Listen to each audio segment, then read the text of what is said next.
But then the problem in India is the governments change very often. And the history also changes whenever the government changes. There was an attempt during 90s and early 2000, 2004, 2005 to change the textbooks, to change the syllabi. But then soon the governments changed and everything came back to square one. So this is one problem. The agreement, unlike in the West, there is an agreement, basic agreement, regardless of the political affiliations, of a narrative of a history, a particular narrative of a history, which we don't have in India. We have an alternative narrative which challenges the, challenging the one that is actually traditional. The Indian history, the ancient Indian history upholds. So we have a Marxist narrative, we have a leftist narrative, we have a liberal or post-modern narrative, subaltern narrative. So they keep changing the textbooks every 5 years, 10 years. So it requires that we have to acknowledge we have an identity problem.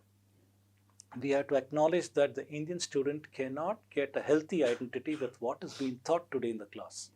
If today, like you correctly said, if the sociological models in NCERT books are talking about oppressor, oppressed, who oppressed whom, who's the victim and so on.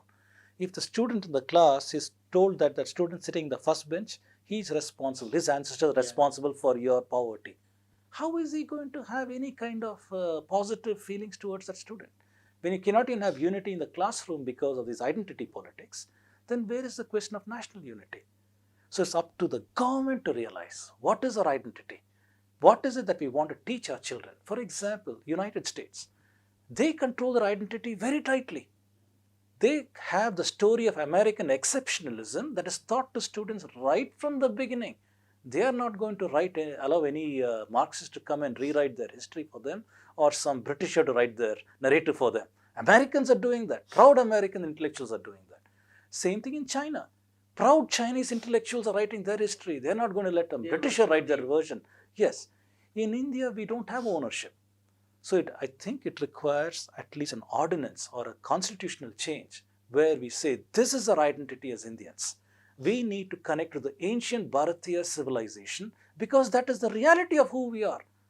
I don't care if this country has got many people of different faiths, and to accommodate them, I'm not going to talk about my culture. That is the stupidest thing I've heard. Because this is a reality.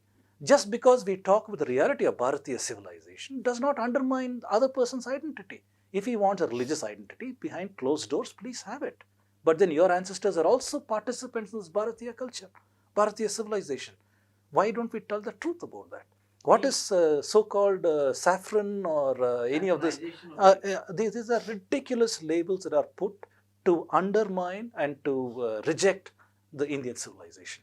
మా wake up India .tv latest updates ముందుగా మీకు రావాలనుకుంటే subscribe చేసుకోండి. అలాగే పక్కనున్న bell icon ను click చేస్తే all, personalised, నన్ అనే ఆప్షన్స్ వస్తాయి. అందులో ఆల్ అనే ఆప్షన్ పై క్లిక్ చేయండి.